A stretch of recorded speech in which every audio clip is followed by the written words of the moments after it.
Everly on the day he proposed to me. The female college student he sponsored knelt before me in public and begged, "Sister, my family is poor. I need money to continue my studies. After you marry Mr. Everly, could you please not make things difficult for me?" Her head hung low. Looking utterly wretched, Everly immediately softened and questioned me. "What did you say to her in private?" "I'm just sponsoring a college student. Do you really have to be jealous over this?" Everyone was eagerly waiting to see how I would explain. I simply smiled and helped the female student up. "Don't worry, Mr. Everly will always be your Mr. Everly. I won't marry him, because in that lifetime when I married him, I'd already had enough. Given another chance at life, I must stay away." Hello, everyone. Welcome to my channel. Subscribe us to read wonderful novels every day. Now the story begins. Everly told me in advance the night before proposing to me that he planned to invite Christina to the proposal ceremony. You know, her father passed away early, her mother is bedridden, and she grew up in poverty. It hasn't been easy for her. He tilted his head slightly, his gaze resting on my face with expectation. "I don't have a sister, so I've always treated her like one. I hope you can do the same." "Okay, Elva." Everly has been supporting Christina for over 7 years, I know that. He had already started supporting her back in our home country before we went abroad for studies. Back then, Christina was in high school.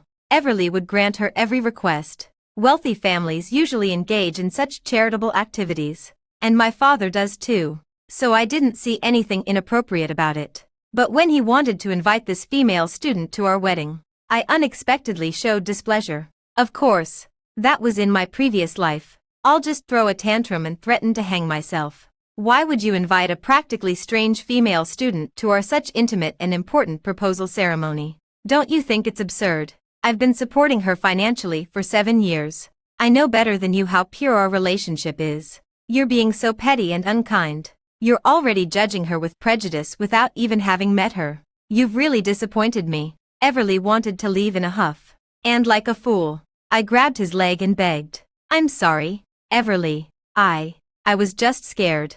There are so many posts online about impoverished students scheming to steal other people's boyfriends. Wasn't I right to be afraid?" Looking back now, I was laughably stupid at that time. Everly, magnanimously, forgave me and comforted me with a few words. That dispute ended with my concession and apology. Yet it became the spark that ignited our marital conflicts and discord.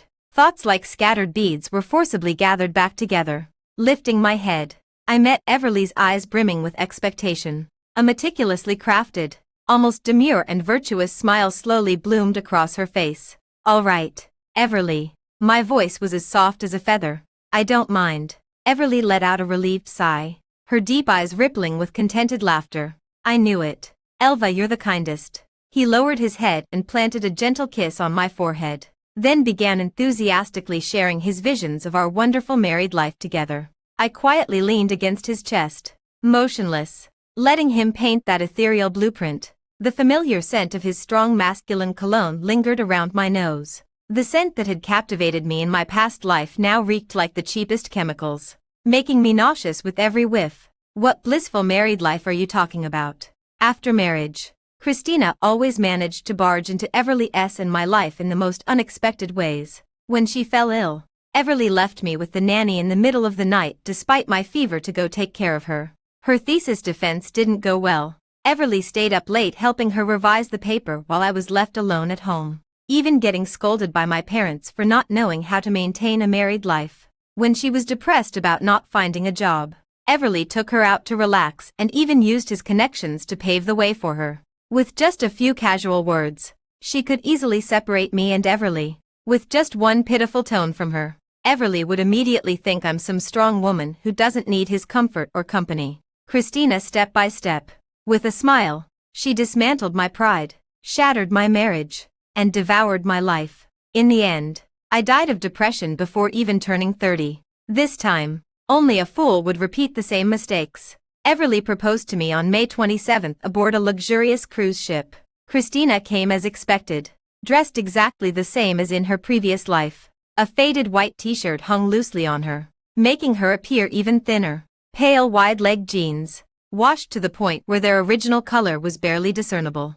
Her hair was casually tied up in a bun, with a few loose strands hanging in front of her forehead, making her delicate face appear pitifully charming. Cute, pure, full of vitality, yet mixed with just the right amount of humility and vulnerability. It's the type that men find most irresistible, most likely to evoke trust and a protective instinct. The proposal took place in the center of the deck. I and Everly were surrounded by the crowd, walking towards the multi-tiered cake tower encircled by pink balloons.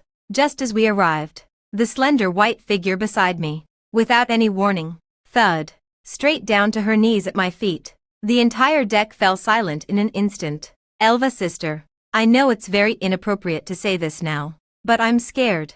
She clutched the hem of her clothes tightly, as if it were her only lifeline. My family is poor. My mother is still bedridden. I really need the money to continue my studies. I beg you, after you marry Mr. Everly, could you please not make things difficult for me? I will study hard and repay you both in the future. Even though I've lived this life before, even though I've rehearsed this scenario countless times in my heart, but when this scene truly played out again, when those innocent eyes looked at me, almost instinctively, I turned my head sharply and looked at my good friend in the crowd. My best friend June was standing right next to me. The envy and blessings on her face had faded, replaced by an indescribable complexity and curiosity. Just 10 minutes ago, she had been tightly holding my hand, her tone filled with undisguised admiration. Elva, you and Everly are simply a match made in heaven. Childhood sweethearts, equally matched in family background, studying abroad together, and with such a stable relationship. I don't know what's wrong with this world. Why can't I encounter such perfect love? I remained non-committal. Yes, perfect. My family and Darnell's family have had deep business collaborations since our father's generation. His family was the leader in the city's glass manufacturing industry, while mine dominated the majority of the high-end building materials market. We've been playing together in the same villa district since we were toddlers in split pants. We attended the best kindergarten, the best elementary school, and the best middle school together.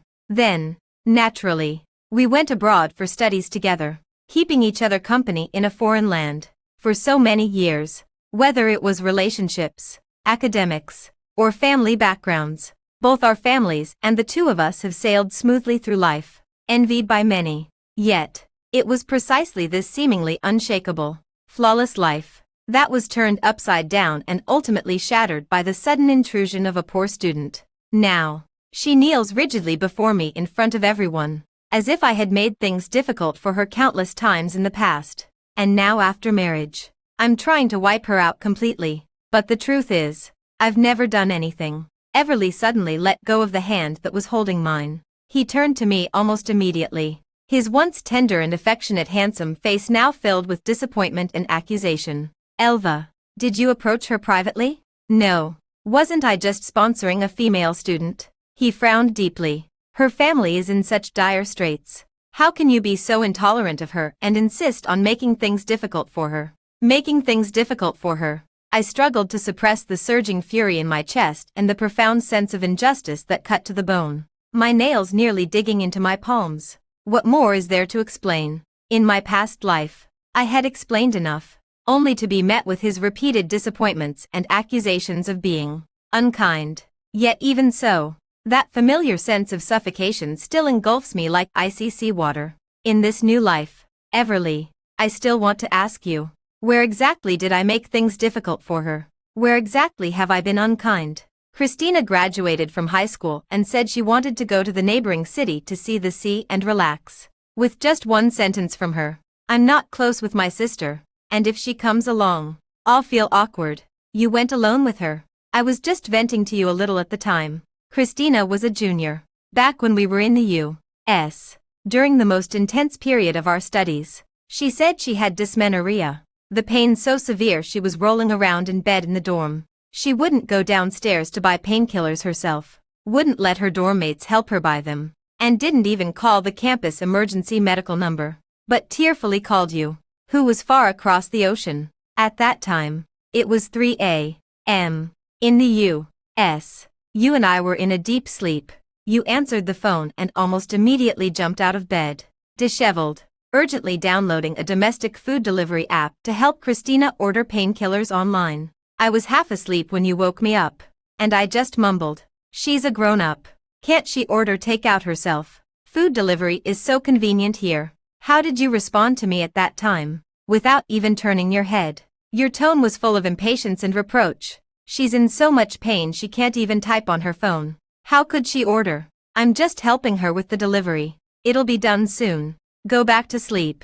I was too sleepy. And I trusted you too much. So I turned over and really fell asleep again. Looking back now, how ridiculous it was. Separated by an entire Pacific Ocean. With a time difference of over 10 hours. She was in too much pain to type.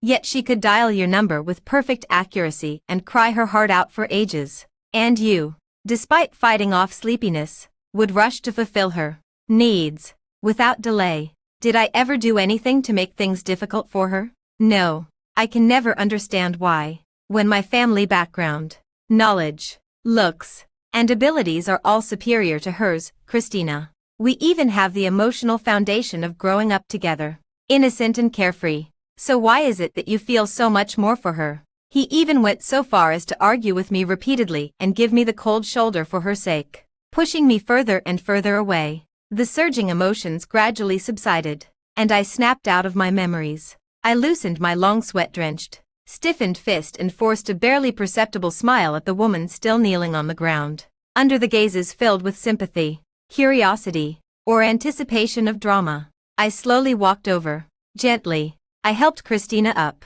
"Miss Christina, don't worry. Mr. Everly is kind-hearted and charitable. He will always be your Mr. Everly." I turned to Everly, and under his puzzled gaze, declared word by word, "I won't marry him. Yes, I really won't marry him again. In this lifetime. I also want to experience what it's like to be his Everly's little sister. That feeling of being able to bother him recklessly, to cause him trouble, yet still have him willing and even delighted by it. It must be really nice." As my words fell, the cruise ship deck instantly plunged into complete silence. The sea breeze still blew, but it seemed to carry away all sound, leaving only an awkward stillness. Christina, who had just been in tears, now forgot to continue her performance. She probably didn't expect that I would say such words. She even less anticipated that I would dare to publicly renounce the marriage. Clang! A sound rang out. Everly dropped the dinner knife she was holding to cut the cake, the sound echoing as it hit the ground. In the silence, it sounded particularly piercing. His deep eyes finally snapped out of their shock, coldly fixing on me. "What are you saying? Do you even know what you're saying?" Everly finally chose me for the first time, over Christina. He didn't pay attention to Christina, who was sitting on the ground, but stumbled after me and grabbed my wrist. "Elva, listen to me. Christina is young and doesn't know how to handle things properly. It was indeed inappropriate for her to say those things in this situation." His tone softened, carrying a sense of remorse I had never heard before. "I apologize on her behalf." I still didn't speak, just stared at him coldly. At that very moment, the phone rang at the most inopportune time. The name flashing on the screen made me raise an eyebrow slightly. Damien, another childhood friend from our villa neighborhood who relentlessly pursued me since high school. It wasn't until I got together with Everly that he quietly withdrew from the scene, never reaching out to me again. I never expected him to find out about my broken engagement so quickly. "Hello, Damien." "Yeah, I'm doing all right," I responded flatly, my gaze drifting vaguely over Everly. "Thank you. I'll contact you again later." After hanging up, Everly's pupils suddenly constricted. "Damien, haven't you two lost contact long ago?" "Yeah, when I was still with you. Of course I wouldn't contact him. But now I'm single. What's wrong with two single people calling each other?" I paused, my gaze turning sharp.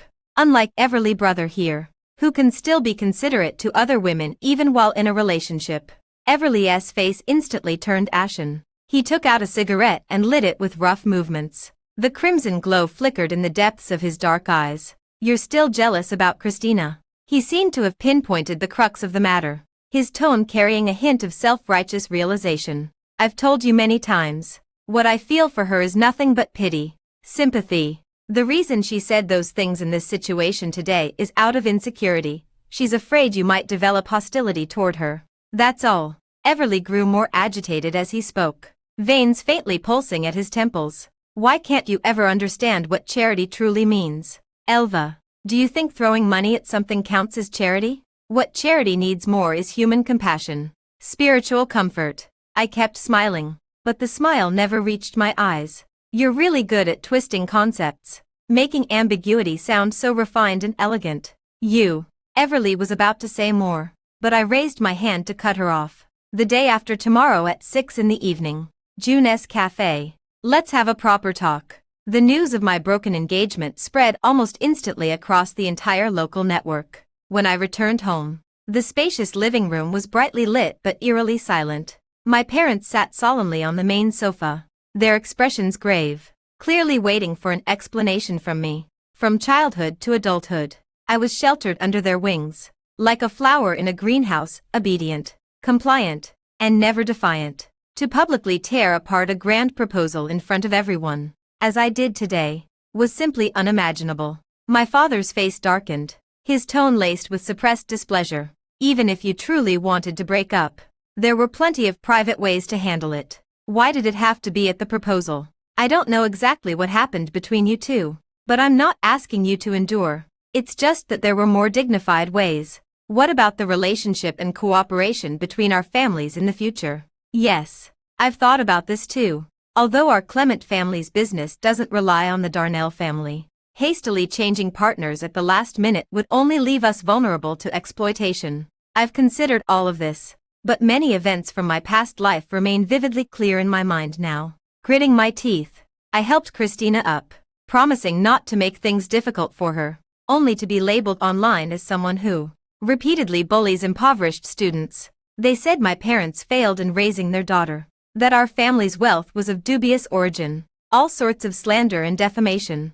Though it didn't significantly impact our family business, it did disrupt our peace for quite some time. Snapping back to reality, I wiped away the moisture at the corner of my eye. When I looked up again, my eyes were clear and composed.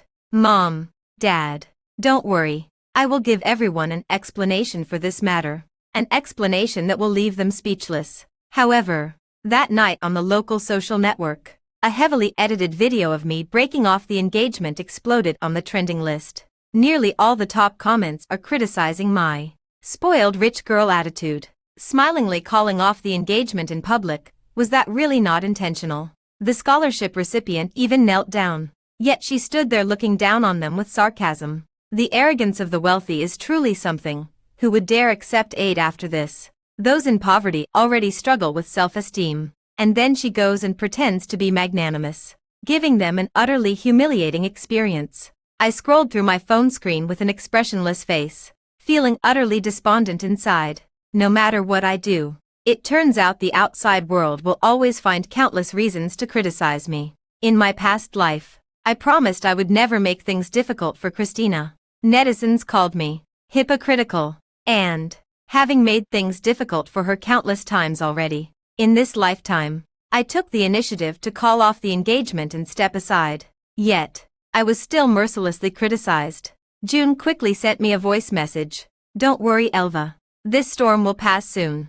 Just endure it a little longer and don't act impulsively again. Yes, it will indeed pass quickly, but I don't want this storm to end too soon. I forwarded screenshots of several comments directly to Everly. How do you feel after seeing these comments? Everly, do you think what they're saying is right? 10 minutes passed. I didn't receive Everly's so much as a single word. He probably still thought I was just throwing a tantrum, acting coy, wanting him to coax me a little before everything could be swept under the rug. He thought I was still like before, that as long as he offered a few words of explanation the next day, I would still rush to him without a second thought. It wasn't until the next evening that I had the nanny pack up a large box of belongings and send it directly to Darnell's house, delivered right into Everly's hands. Only then did he belatedly realize that I was serious. At 10 o'clock that night, Everly ran to the front of my house. I had just finished showering and lay down on the bed when I heard his voice outside. Elva, I don't want these things. Why are you giving them back to me? I don't want them. Do you hear me? I slowly sipped some red wine and lay down on the bed, until I was almost asleep. His voice still faintly echoed in my ears. The things I returned to him were once my most treasured possessions, hidden in the deepest corner of the attic, rarely shown to anyone. Among them was the ring he made from a soda can tab during our high school years. There was also the first piece of jewelry worth millions that he gave me when we left the U.S. after completing our studies. And the swing we built together in our childhood. In Clement's backyard. That swing was blown down by the typhoon this summer. He couldn't bear to throw it away. So he helped me gather the broken planks and ropes himself, packed them into a box, and placed it in my attic. At that time, he said, "Elva, these are all our memories. Priceless treasures. We must cherish them carefully. When we grow old and can no longer walk, we'll take them out, bask in the sun, and slowly reminisce." Every word still echoes in my ears. But in my previous life, as I lay on the cold hospital bed, with life gradually slipping away and my consciousness beginning to fade, I weakly grasped his hand and asked, "Do you still remember those things in the attic? They were all your promises to me. But why do you always turn to Christina?" He just lowered his head in embarrassment, repeatedly insisting that he had Christina no ulterior motives. But the next second, a phone call about Christina's car accident immediately summoned him away. So what meaning do those old mementos hold? They never trapped Everly, only me alone. On the third day after the breakup, Christina somehow got hold of my contact information and sent me a message. The message was lengthy, filled with pitiful apologies between the lines. She even earnestly comforted me, saying Everly still had feelings for me, and urged me not to make an irreversible decision in a moment of impulse because of her. Reading those words, I could only find it laughable. With a light tap of the finger, I sent her a reply. "Are you free? At 6 p.m.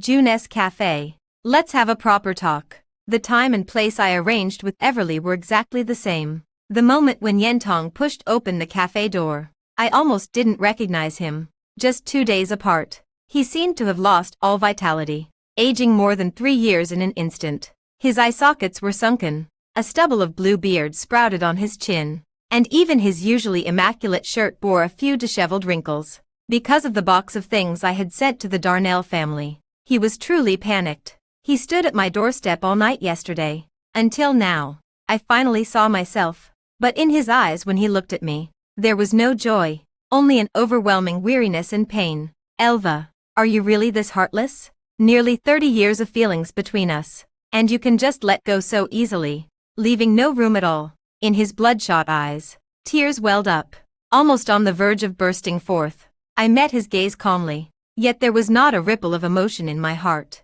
Perhaps my heart had died too thoroughly in my past life, for in this one, I couldn't even spare an ounce of unnecessary pity. I gently averted my eyes and took out a stack of documents from my bag. "You're wrong, Everly. It's not that I'm heartless." I placed the documents in front of him. "You've always said you love me, haven't you? Then take a look at these and think again about who you truly love." Each page of that stack of documents recorded, over the years, Everly's dedication to Christina. Not just money, but also immeasurable affection and the time that was taken up.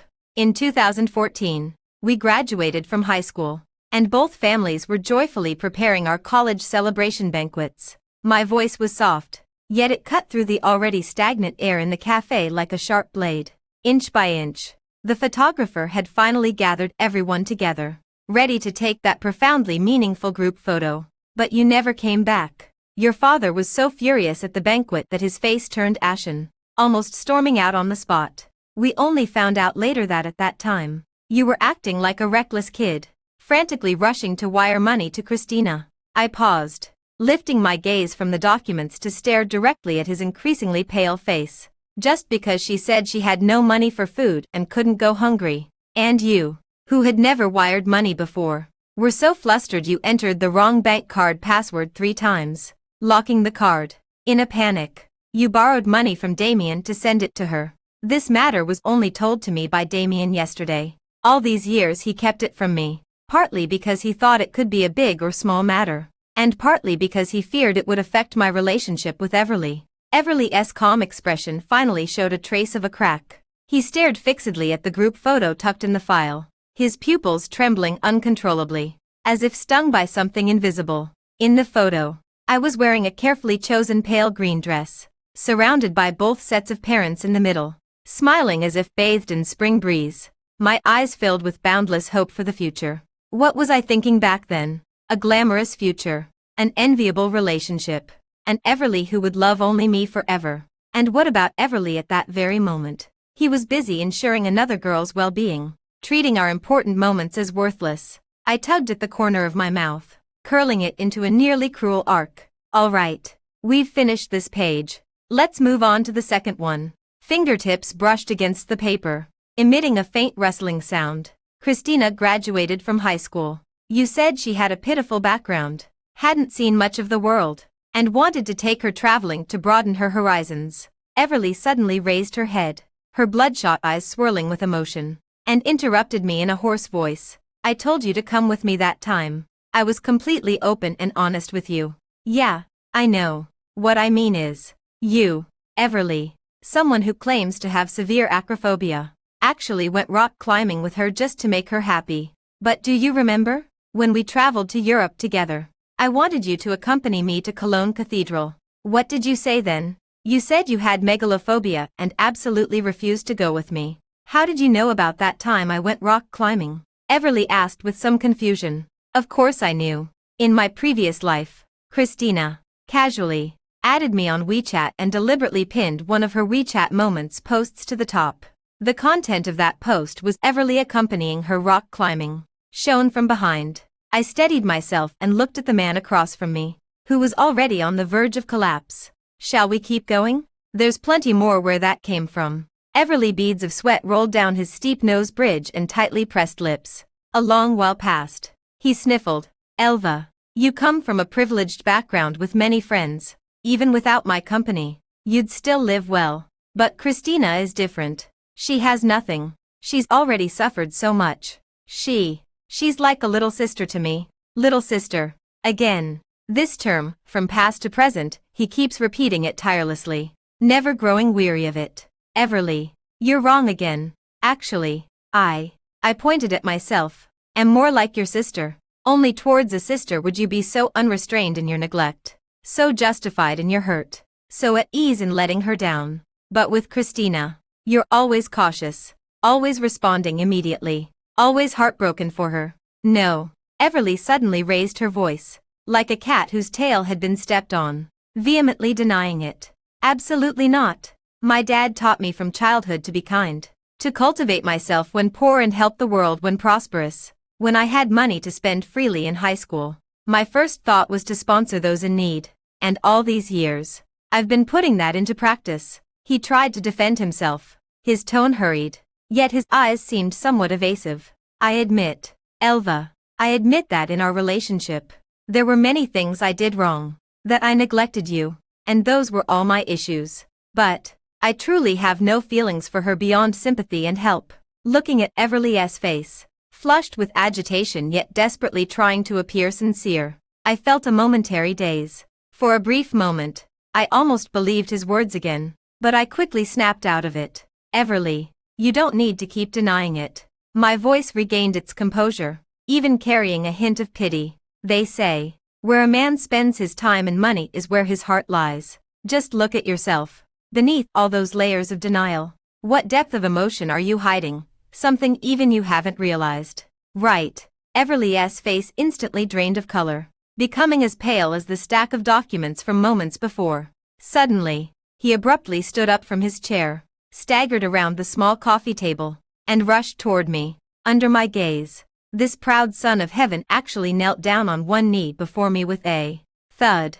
A few barely audible gasps sounded in the cafe, and guests at other tables were also startled by this scene. Elva, I can give you all my money, all my time. I'll accompany you wherever you want to go. I would never lose you for her sake. Elva, believe me. I lowered my eyes, looking at his posture of abject humility, yet felt not the slightest bit moved in my heart. Instead, it feels somewhat ironic. What about Christina? I asked softly. Everly eagerly expressed. She's about to graduate from college. From now on, she can learn to solve and face things on her own. I won't arrange everything for her like before, and I won't take care of her for the rest of her life. He looked at me eagerly, his eyes brimming with hope, as if everything could return to how it was before with just my nod. I looked at him and smiled contentedly. You spoke very well. I tilted my head slightly, my gaze passing over his tousled hair to the shadows in the corridor not far behind him. There, a slender figure stood rigidly, almost blending into the darkness. I curled up the corners of my mouth. Miss Christina, you're not crying, are you? Everly didn't even realize it. Almost the moment he heard me call out, Miss Christina, he abruptly stood up from the ground. Not a trace remained of the humility and despair he had shown kneeling before me moments ago. In 3 quick strides, he rushed frantically to Christina's side. Christina, what are you doing here? Christina sobbed incoherently, her body going limp as she collapsed into his arms. What a classic scene of a hero rescuing a damsel in distress. A perfect melodramatic act. Just as I was about to speak, June's voice, tinged with surprise, cut in from the side. Oh, Christina, what are you doing here? Did someone bring you? Everly's expression, which had initially carried a hint of guilt toward me, completely shifted. He suddenly raised his head, his bloodshot eyes glaring at me with overwhelming fury. Elva, what on earth are you doing? Why would you do this? June promptly wore an expression of sudden realization. I get it. Elva, you didn't deliberately invite Christina here just to let her hear with her own ears what Everly really thinks of her, did you? Then, she clicked her tongue in admiration at me again. Still, Elva, you're amazing to come up with such a trick. The cafe patrons, who had been murmuring quietly, now looked at me with even more complicated expressions under June's interpretation, and some had even started pointing fingers at me. So scheming. The murmurs were faint, yet they drifted clearly into my ears.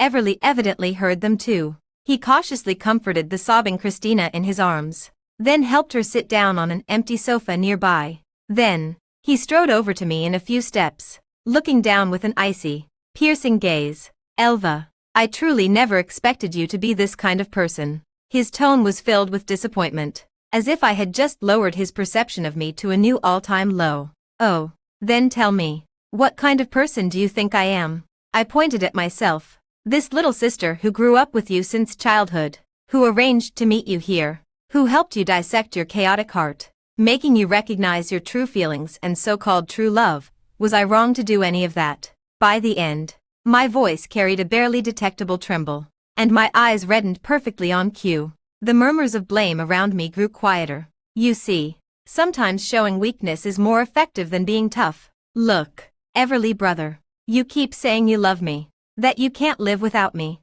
but when you realized Christina was also there, what was your immediate reaction? You instantly got up from in front of me, rushed to protect her first, and the last bit of guilt you had toward me vanished without a trace from your face. If this isn't loving her, then what is? My voice was mixed with a few sobs, full of grievance. Everly was left speechless by my words. His lips moved a few times before he managed to squeeze out a feeble defense. I couldn't be bothered to argue with him anymore. I turned to look at June, then glanced around at the crowd of people who were all ears for the gossip. Speaking in a light tone, did he subconsciously make any gestures that could be called acts of love? Everyone present has sharp eyes and saw everything clearly. I'm not talking nonsense here. June gritted her teeth and interjected maliciously, her voice seemingly lowered but loud enough for everyone to hear. Elva, calm down. Even if it's for Everly's sake. You shouldn't have arranged this scene. We're all here to do business openly. How awkward this is.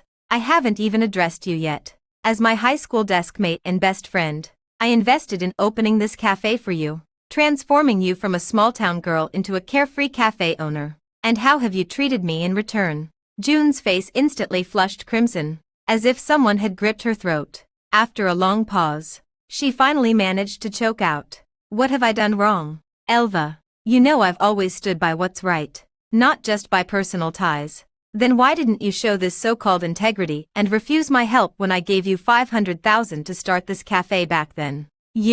June was left speechless by my retort, a flicker of panic flashing in her eyes before her voice suddenly rose sharply, as if grasping at a lifeline. I knew it. Elva, you're always so nitpicky. It's just 500,000, isn't it? You've held on to this for so long. Fine, I'll pay you back right now. 8 years ago, 500,000 was an astronomical sum for June at the time. Now, 500,000 is merely the price of a few handbags to her. I let out a cold laugh. staring at her face contorted with agitation. You should pay me back indeed. Without my 500,000, you'd still be slaving away at some company, working 996, bowing and scraping for a few $1,000. Want to repay the money? Of course, you can. Everly probably found the scene too ugly to bear and finally stepped between us, frowning with a look of trying to keep the peace. Stop it, Elva. With so many people watching, do you think this is appropriate? Appropriate? Why wouldn't it be? Isn't everyone watching with great interest? I paused, looking at Everly's face, which was filled with an expression of considering the bigger picture, and my smile grew even brighter. And, is this crowd big? This number of people isn't even a fraction of my live stream audience. As soon as the words left my mouth, Damien walked out leisurely from the second-floor staircase, accompanied by a crew member carrying a professional shoulder-mounted camera, wearing headphones and a microphone. The two of them had been hiding in the shadows at the corner of the stairs, silently conducting a grand live broadcast. I turned to Everly with perfect composure, the smile at the corner of my lips deepening. Brother Everly, as your little sister, let me kindly remind you, your matter can wait. Right now, this is women's business, and men had best not interfere. Otherwise, some ill-intentioned people might start rumors again, saying I don't care about our relationship. I glanced meaningfully at Christina behind him. You'd better take care of the one in your arms first. Don't let her cry herself unconscious. Everly's gaze wandered between Damien and the dark lens of the camera for a moment, his face ashen, before he finally lowered his head in embarrassment. Only then did I, accompanied silently by Damien, walk back to stand before June. At this moment, her face was even paler than before. 8 years ago, I lent you 500,000 without even asking for an IOU, let alone mentioning interest up front. That was out of trust in you. My voice was clear and calm. But now, since you want to settle accounts, let's do it properly. As for the interest, I won't ask for much. Just calculate it based on the bank's loan interest rate at that time. For the 500,000 8 years ago, let's say the annual interest rate was 3.5%. That's 17,500 in interest per year, totaling 140,000 over 8 years. The principal is 500,000, plus 140,000 in interest, making it 640,000 in total. Cash or transfer?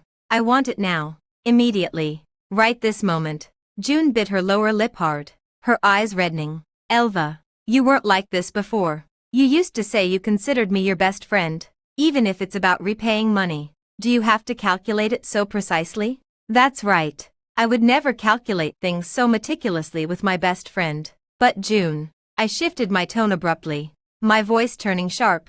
Ask yourself honestly, how have you treated me? You hypocritically comfort me while giving my contact information to Christina, giving her the chance to stab me in the heart. And now you're here making sarcastic remarks, as if you're afraid the situation isn't dramatic enough. Do you really think I'd believe you just because you pretend to say a few words for my sake? June's character, I didn't think much of it in my past life. In my memories, every time I was heartbroken by Everly's neglect, she quietly stayed by my side, cursing Everly with me and helping me through those difficult times. When did I start noticing her strangeness? It was probably the night of the cruise ship proposal.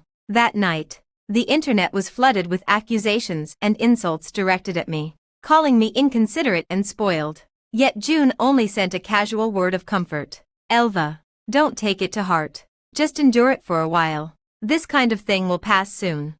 At that moment, I felt as if struck by lightning. It was then that I suddenly realized.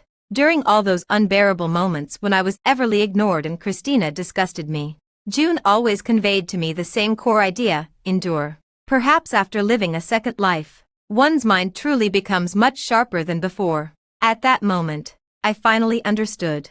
June was like a blunt knife, its edge seemingly helping me cut through negative emotions, while its back slowly wore down my spirit. Enduring and enduring, until all the grievances and resentments became nothing but a joke in her eyes. The noise in the coffee shop seemed to quiet down a bit, as some people had already grasped the gist of the situation and began to feel indignant on my behalf. Hey, miss, wasn't it you who was crying and insisting on repaying the money? How come you're now resorting to emotional blackmail? Exactly. The person lent you money to start your business. And over 8 years, Only charged you a 3–5% annual interest rate, including principal. That's already very generous, isn't it? Nobody's money grows on trees. The murmurs were like invisible needles, piercing June.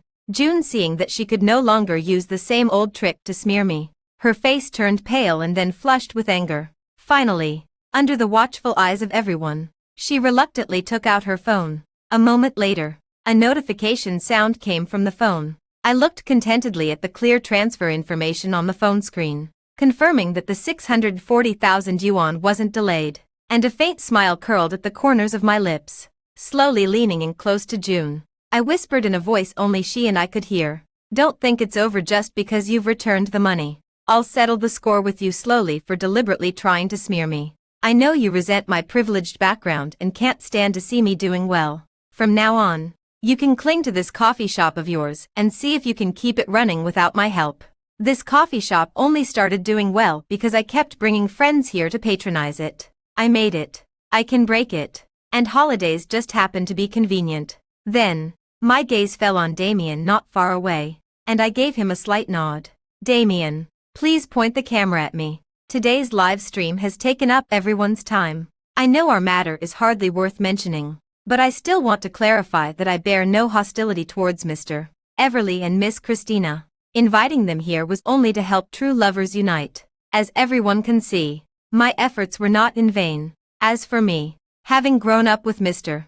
Everly, our relationship is actually just like siblings. I won't hold any grudges against either of them. In today's public opinion environment, sincerity is always the ultimate weapon." Before ending the live stream, I took one last look at Everly sitting on the sofa, accompanying Christina.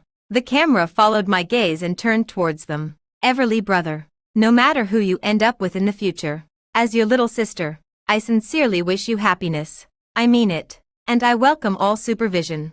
Everly looked at me with reddened eyes, his gaze so deep it seemed to pierce right through me. Seeing Christina's drooped head, a sudden impulse made me want to give her a scare. "But if your little sister ever needs your help in the future, I hope you'll spare no effort to assist me." As soon as the words fell, Christina suddenly looked up, her gaze filled with resentment as she stared at me. After that day, I naturally never saw Everly again. I've said before that in this lifetime I would stay away from Everly, and I will absolutely do so without fail. Using the pretense of being a sister to bother him, that's the behavior of a bitch like Christina. Not mine. After that day, Christina had a hard time. She was cursed at so viciously online that she became a cowardly turtle, almost dropping out of school. Everly had given her financial support totaling several 100,000 yuan over time. These details were somehow leaked online, and netizens criticized Christina as a gold-digging, green tea girl. Not long after, I heard from my parents that Everly wasn't doing well either. He was placed under house arrest and cut off from all contact with Christina. Pretending to know nothing about the matter, I took calligraphy and paintings worth several 100,000 and went to Darnell's house. "Uncle and Auntie, these are my wedding gifts for Everly in the future. I hope you like them." These calligraphy and paintings were previously bought by Everly and given to my parents. Now giving them to the Darnell family can be considered as returning them to their original owners. I feel nothing but gratitude and guilt towards Uncle and Auntie. Elva, I'm truly sorry for wronging you and making you suffer this injustice. If it weren't for you, we'd still be kept in the dark about this. That beast has gone too far in supporting her. But rest assured, I've already drafted an agreement. If he contacts that woman again, the Darnell family's entire fortune will have nothing to do with him. I furrowed my brows in concern and handed cups of tea to my uncle and aunt respectively. When it comes to matters of the heart, those involved are often blind. I only came to my senses on the day of the proposal.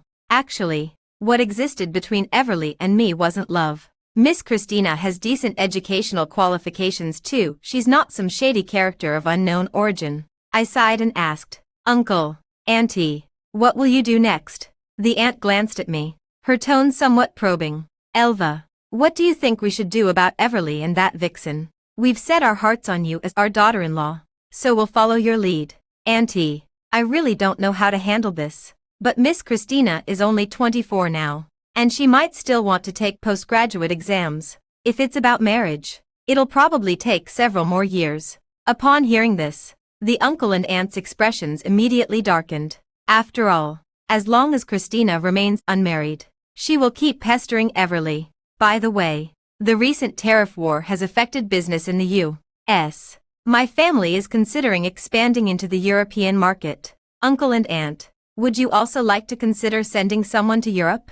The uncle and aunt exchanged glances and immediately understood my implication. After leaving Darnell's house, a shadowy figure was already waiting for me outside the yard. Are you so sure the Darnell family won't blame you and will still take your advice? I looked up at Damien with a smile. Of course they won't blame me. Maybe you don't fully understand the intricacies since you haven't taken over your Gu family's business. That night on the cruise, the relationship between the Wen and Lu families was indeed damaged. But during the live broadcast, I made it clear that Everly and I have a brother-sister relationship. My message was clear.